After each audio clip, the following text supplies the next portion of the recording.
Hello, my unraveled friends. Look what we have done. We have made it to the end of the week. We've made it to Friday. The work week has concluded. Keep telling you, I'm proud of you. I'm going to tell you every day, proud of you.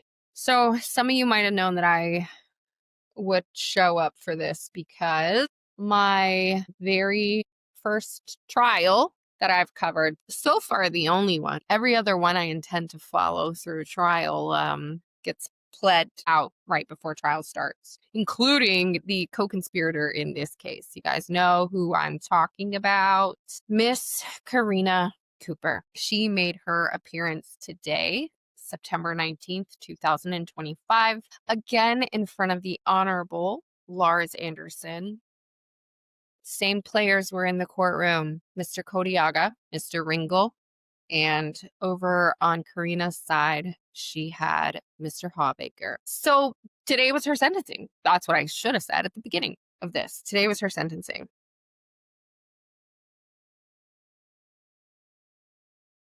Hold on, guys. They were like dusty. Okay. So yes, sentencing. Little background, not on the Karina Cooper case itself, but if you want to follow that one, there's a whole, you guys, if you're new here, go back, watch all of that. It was quite a trial, quite a case, devastating case to a lot of human beings on both sides, all sides, an entire community, let's be real. But back on July 11th, 2025, after an 8-day trial, we had a bit of a blend of forensics. We had a lot of emotional testimony in that trial. We had a lot of small town background and intrigue here. A lot of people were following this case very closely, and a lot of people were very divided in that community, and may still be. But after all of that, a Lynn County judge, Judge Lars Anderson, who I adore, delivered the verdict. It was just over or just under 4 hours of deliberation. 12 jurors of her peers did find Karina Sue Cooper, age 48, guilty of the first-degree murder in the 2021 shooting death of her husband, Ryan Cooper. The verdict in Iowa does, by statute, carry a mandatory life sentence without parole. And this was, the culmination of like a 2.5-year-long investigation that, like I said, shattered this very rural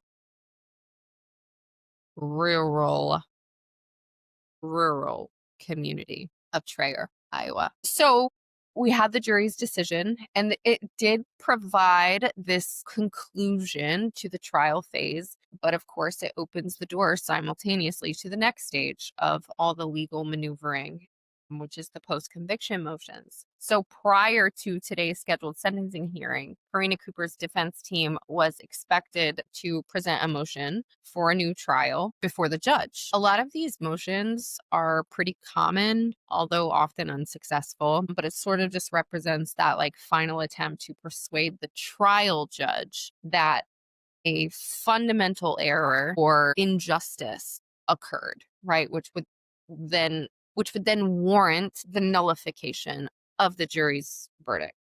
That's a mouthful, but that's what it means. And so starting off, Judge Anderson, he asked the defense first. He said he did receive the motion. He wanted to know if they had any arguments in defense of that motion, and they said that they felt there was insufficient evidence. It wasn't like a huge argument. It just said based on insufficient evidence. And then prosecution obviously said no argument. We have no argument to present. We feel like the evidence was sufficient to support this verdict. And Judge Anderson agreed. The evidence, in his opinion, was sufficient to support the guilty verdict. And so by Judge Anderson, her motion for new trial was denied. This is not the appeals phase, mind you. This is just a very typical move that's made after a defendant is found guilty. Now we get into the sentencing phase of the trial, and Judge Anderson addressed Karina Cooper directly and asked her if she had anything that she would like to say to the court. Karina said, respectfully, Judge, I'm going to say no. So she chose not to speak on her own behalf prior to her sentencing. And then we have a couple people come up and give victim impact statements. The first person who came up was Heather Cooper, who was Ryan's sister-in-law. She was married to his brother. I just find all these statements so beautiful. But Heather got on the stand and started with commentary about how this shattered their family, about how the night that all of this happened, the whole family was terrified. They were thinking, like, was this some like plot on the Cooper family for some crazy, like, is somebody targeting the family? Is so like, who could have done this? They lost sleep. They were anxious. They were scared. And she went on to say that after that verdict was read, she was just like, almost felt like someone had died because Karina was her sister-in-law and they were close. She brought up the fact that, like, how could she continue to come to Christmases and family gatherings knowing what she had done and just kind of act like she just, couldn't be bothered to even be there. It was like just showing up for the sake of showing up, even knowing what she had done to Ryan, but anyway, and then, let's just share this one because this is when she starts talking about Ryan. And that's what I want people to remember here, that this is the Ryan Cooper case. This is who we lost. And this is the person who needs to be honored and remembered. So let's just watch what Heather Cooper had to say about her brother-in-law, Ryan. We'll watch together. Hold on. Okay. So here is the beautiful Miss Heather Cooper. Brave girl who gets up on this stand in this courtroom in front of the judge and in front of Karina Cooper herself and honors her brother-in-law, Ryan. So let's hear what she had to say about him.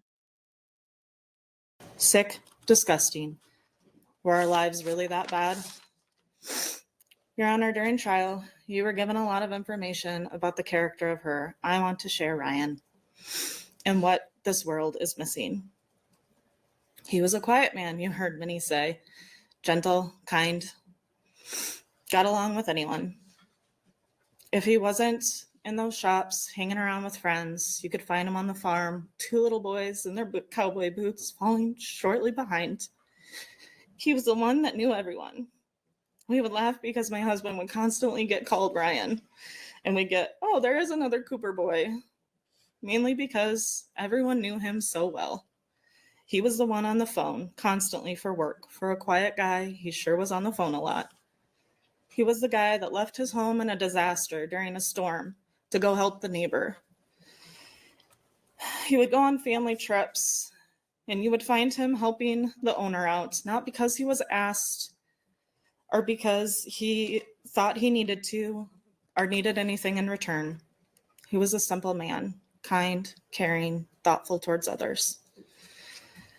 The pain of what he is missing never goes away. I heard once that when someone dies young versus old, you miss the memories that they never get to make. Ryan and Erin farmed together. It was a generational farm. Hearing stories of great-grandfather down to their dad is some of my favorite stories. They were brothers. Now they might have fought about the silliest things. Never sure who won. Stubbornness seemed to run in the family. At the end of the day, it all worked its way out. Maybe ending with a good beverage and a job well done. My husband would tell you the year before Ryan died was one of his favorite times in the business. They were finally getting the dynamic. Mom was gone, sister stepping into that role. It was a full circle family business. Something to be proud of. Ryan would have told you he could not wait to show his boys how it was done. Counting down the years, he could finally throw him up in that tractor and say, get it done. Gosh, he was happy. Now there's a hole in the business. A father no longer gets to teach the next generation. That is not how it should be. That is something we don't get back. That is our forever broken family chain. There's 7 children in this story forever changed, forever broken. Ryan's oldest, now a young, fine man. Ryan didn't get to see him graduate. Ryan would have been so proud. He was hopeful that he would move closer and he could see him more. I can see it now, talking about his job and his cool car. Oh, Ryan would have loved to ride in that cool car. We would all laugh together, saying, "Boys and their toys." 3 children forever must live with that awful day in mind, suffering massive trauma no child should ever have to witness. They never received any form of therapy until they moved in with us. I kept asking, why not? They always seemed weird to me. Why would you not want to get your children help? Since they started, they all have said it's been very positive for them. They are forced to live in fear for 3 years. She was moving them to multiple homes. When they came to live with us, we would have to check the doors. They didn't like the nighttime. These are things that we still live with today. They want locks on their rooms to feel safe. How does a mother know what she knows? Watch her children that way. I will never forgive or ever understand. She putting them through this. Cousins have now become siblings. I even find them saying that sometimes. My husband and I have 3 girls and they have to share their parents. Our nephews and niece talking about how they no longer have a mom or a dad. This is the part that is unfair. We did it without a beat. I would do anything for those children. But we should not have to. Their lives should not have been broken and taken from them. We have spent the last year supporting and encouraging, never talking ill about her. No, that was not for her. That was for them. She is their mom, and they may always have some sort of biological bond to her. I would never hurt them, and that is why we don't do anything that could potentially upset them. Hearing we were made to feel by them like we didn't want them in our... So, All right. do you want to cook some food? Yeah. What do you want to make? Um, Think about if there's something you want, you let me know. Yeah. We always do, darling. Love ya. lives after Ryan's death infuriates me. We try keeping in contact, always met with excuses or not even a return call. Maybe that was your form of guilt. As we move forward of a family of 8, I want her to know what she gave up. We will be at every baseball, football, volleyball, and whatever game they choose. I will sit in that stand and I will yell proudly. I want them to look up and smile, and I want them to know that they are loved and supported. I will help them with homecoming, proms, the boys to pick their tuxes, take that little girl to get her nails and her hair done, pick out that perfect dress. We will teach them to drive and prepare for the future, go to the college tours, help them in their dorms, and create the life they wanted. Aaron will step into that role that Ryan should have played, showing the boys how the farming is done, being there through the good and the bad days. We will spend forever showing them what a loving marriage is. When they find that special someone, we will help them plan that special day, helping that not so little girl anymore pick out that beautiful white dress. Aaron walking her down the aisle, looking at her saying, "Your dad would be so proud. He would like this one." When they start having families of their own, we will let them call us grandma and grandpa, loving those kids, taking them to all the lake and family vacations. Number one thing for them, we will love them and make sure that they are forever safe. Pray they won't fear trusting and loving others. I forever pray she did not damage them from loving. They go places now and it feels different. What once was happy memories her and her lover have destroyed. She destroyed so much of a positive future and ruined so much of a past. For what? Him? I don't understand. There were so many other options, divorce, seeking counseling. Why? Will you ever tell us?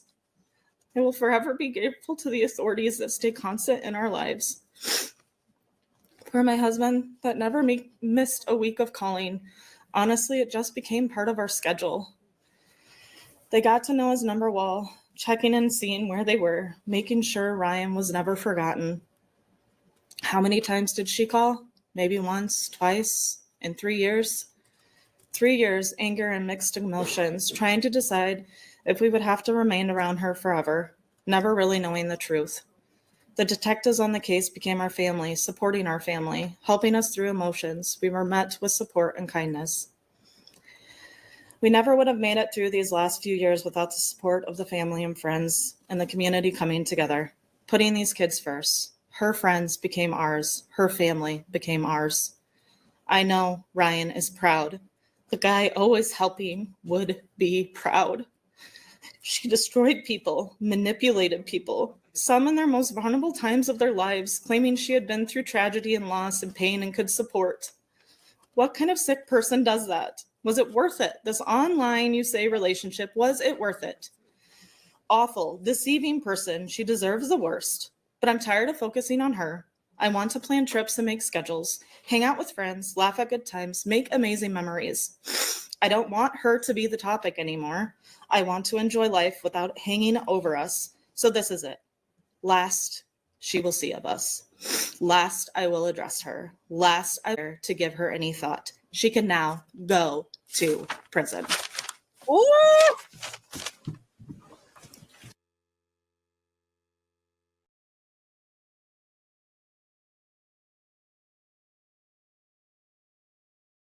Guys,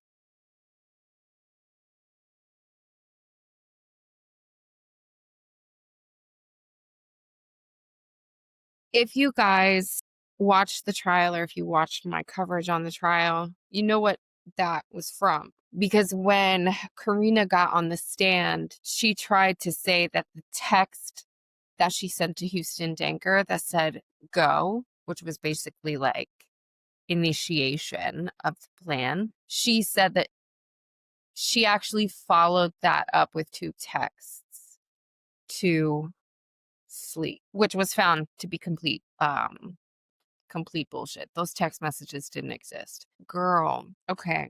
Wow. And so again, that was Heather Cooper. That was Ryan's brother's wife. We saw Ryan's brother in trial, emotional, brave, so strong, calm, cool, collected through the entire ordeal the night that all of this happened to Ryan. The victim impact statements always get me. But we do have one more, and I hope you'll hang out and watch with me because Miss Heather, she finished that one off.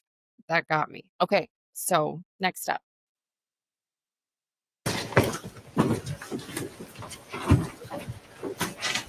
Mr. Ringo? Judge, thank you. Michelle Wilson would like to make a statement as well. Karina girl. I'm sure that was hard to listen to. Yeah.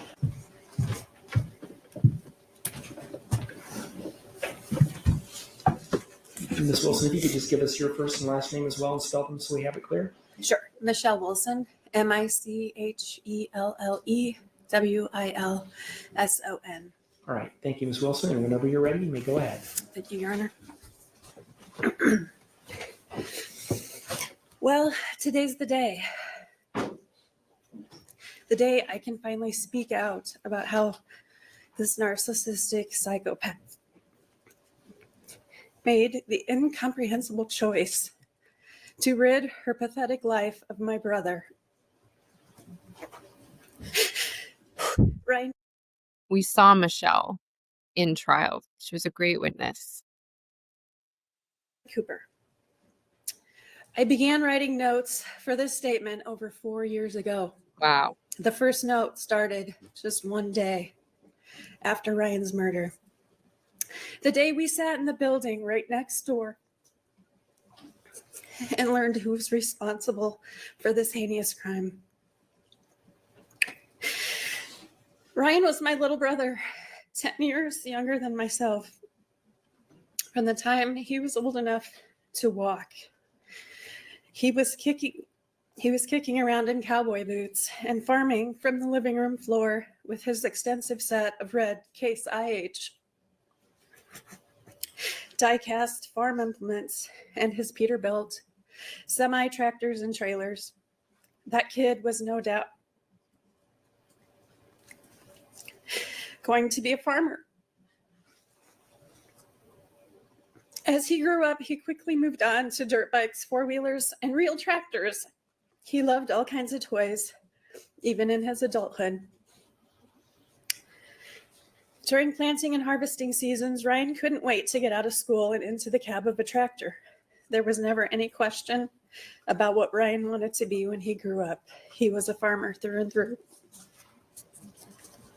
It was also clear from a young age that Ryan had a fondness for little ones. I have so many photos of Ryan holding and playing with my babies, his nieces and nephews. Even more than being a farmer, he wanted to be a dad. Nothing made him prouder and more overjoyed than having a family of his own. His 4 children, Cole, Cade, Gable, and Cortland, were his most cherished treasures, and he loved them with every ounce of his being. On June 18th, 2021, all of this was taken from Ryan, and Ryan was taken from us. Back in July, just 2 months ago, we all heard the horrific details of the day that Ryan was murdered and the absolutely disgusting 5 months of planning that led up to that day. But what ensued in the coming months, weeks, coming days, weeks, months, and years was atrocious. Imagine your brother had been murdered. Imagine the person responsible for his murder was living in your brother's home along with him and his 3 young children. The heinous crime was committed in their home while 3 of the children slept upstairs. No efforts were made by the person responsible to protect his children from either the purported random intruder or from the horrific crime scene.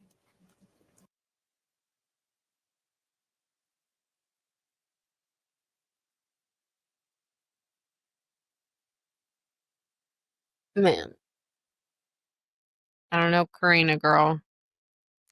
It's too late for the head shaking, babe. Too late for the like, no, I didn't do it. Like, we all saw this, man. We saw it. We saw it play out right in front of our eyes. Some pretty, incredibly impossible to refute evidence. Impossible. But she will maintain that this was not her to the very end. Within 24 hours, you've been assured by law enforcement that the evidence collected thus far undeniably demonstrates her involvement. Though much of the evidence is unable to be disclosed, you know just enough to begin putting the pieces together. Meanwhile, you are grieving and processing the murder of your brother. You are planning a funeral, all the details being decided alongside your brother's murderer. And that's just the beginning. The person responsible for your brother's murder now has custody of your brother's children. This person, who is typically a passionate, intense, assertive, and aggressive person, has nothing to share with law enforcement, offers no details or insights into who or how someone could come into their home and murder your brother, and never seeks a single update on the status of the case from law enforcement. Wow. Over the next 32 months, you want to see your brother's children. You want to remain part of their lives. You want them to know how important they are to you. But in order to do that, you have to spend birthdays, holidays, vacations, other family events, and community activities with your brother's murderer. You want to be there for anything and everything your niece and nephews might need. But along with spending time with the kids, you must also spend time with your brother's murderer. You want to help support their well-being and provide for their basic needs if they have lost not only their father, but the place they could call home. So you provide them and your brother's murderer with family acreage. During all this time, your brother's murder is parading around the community, portraying herself as a grieving widow and a victim. She is manipulating anyone and everyone who would listen. She rarely ever speaks your brother's name, only occasionally mentioning him in conversation, and then referring to him only as husband. She sought praise and accolades for her actions, her efforts in building this new life for herself and her children. The new life that began when she murders your brother. She even expresses to others how she felt the Cooper family was failing to support her and the children, like we had just abandoned them altogether and were choosing to exclude them from our family. Thankfully, many could see through her lies, but unfortunately, many others were caught up in her manipulation. As much as we wanted to face Ryan's murderer, confront her about her actions, to tell her we weren't believing her lies, we had to keep up the facade. We continued to hug her. We continued to tell her we loved her. All the while, she's still believing she's successfully hiding her deepest, darkest secret, that she murdered our brother in cold blood. We did that for the children, to protect and maintain our relationship with Ryan's children. And we did that to allow the investigators time to assemble and prepare the solid, masterful, and airtight case we heard at trial. Ryan, we will never stop saying Ryan's name. We will never stop celebrating Ryan's life. And we will never stop supporting Ryan's greatest and most beautiful legacy, his children. Cole, Cade, Cable, and Cortland will forever know how much their father loved them and how so very proud of them he was. Ryan will forever be remembered as a wonderful father, son, brother, uncle, friend, truck driver, neighbor. He was a man of few words. He spent hours on the phone, hours on end, making phone calls. And you all remember the headset and the miles and miles he paced while talking on his phone. And though it seemed he only had a few close friends, the attendance at his funeral and the miles-long line of semis at his funeral procession say the most about who he was to our community. Ryan was sentenced to death by this murderer. Those of us left on earth were sentenced to life without Ryan. There is no justice. There will be no forgiveness. What I hope for now is simply closure.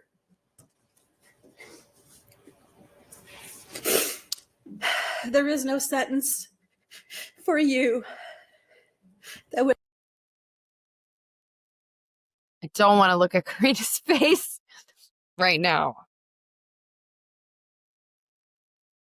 Everyone, and please keep in mind, I became so intertwined throughout covering this case because I got to know so many people from this community who knew both Ryan and Karina incredibly well. And I became friends with some of them even. I mean, literally developed, friendships with people who, we were kind of walking through this whole trial together. And one thing I can tell you is I can guarantee you, almost guarantee you, just like Heather said, they're ready for this to stop being about Karina. Like they're tired of this. Which again is why I think it's so important to continue covering the case, because it's about Ryan. It's about his family, his kids, his community. He was so loved, so respected. He was such a pillar of Traer, and people are tired of this. So we don't want to see Karina's face right now. I probably am not only speaking for myself. I may not be speaking for everyone. I'm not claiming that. But I'm sure I'm not only speaking for myself here. Pan away, cameraman, please. Adequately punished We watched this the whole trial. We don't want to see it now. you for your evil, vile, selfish, delusional, and narcissistic actions. I will waste no time and no energy in addressing you about that. My full, complete, and final message to you is go to hell. Thank you, Your Honor.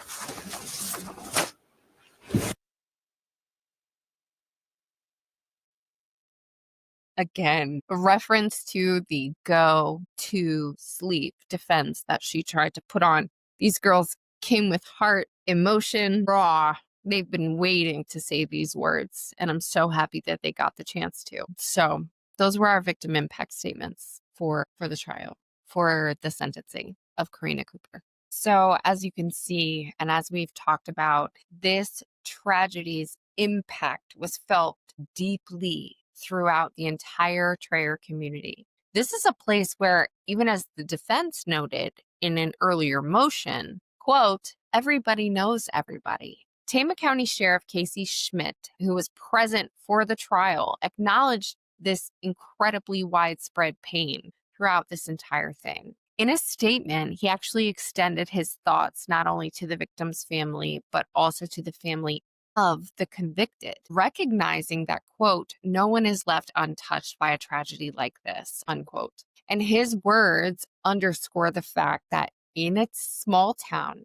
like this one, these kind of events create extremely complex fractures that affect so many families and social circles, and it just leaves the community to grapple with this aftermath long after this trial has ended. The conviction of Karina Cooper for the first-degree murder of Ryan Cooper, her husband, was a result of a strong, multifaceted circumstantial case that was very powerfully reinforced by the defendant's own missteps, Karina Cooper's own missteps on the witness stand. Let's be honest. The prosecution very successfully constructed a narrative of premeditated conspiracy using a trail of digital communications, corroborating forensic details, and then the testimony of all of the people closest to the couple.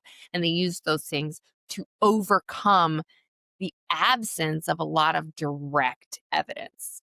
And of course, the defense's counter narrative was to try to portray Karina as the manipulated victim of her lover. And ultimately, they just failed to create reasonable doubt in the minds of the jurors. But so listen, the finality of all of this, right? The verdict, her being found guilty, Houston Danker pleading guilty to these charges as well. None of this erases the human tragedy that is literally at the heart of Ryan Cooper's case. Just like we heard his family say, it does provide a measure of justice, but it will never fill this void that's been left on all of them. The pain of his children who lost a father, the pain of his parents who lost a son, the pain of his brother who lost a brother. All of these people, everyone around him is permanently damaged as a consequence of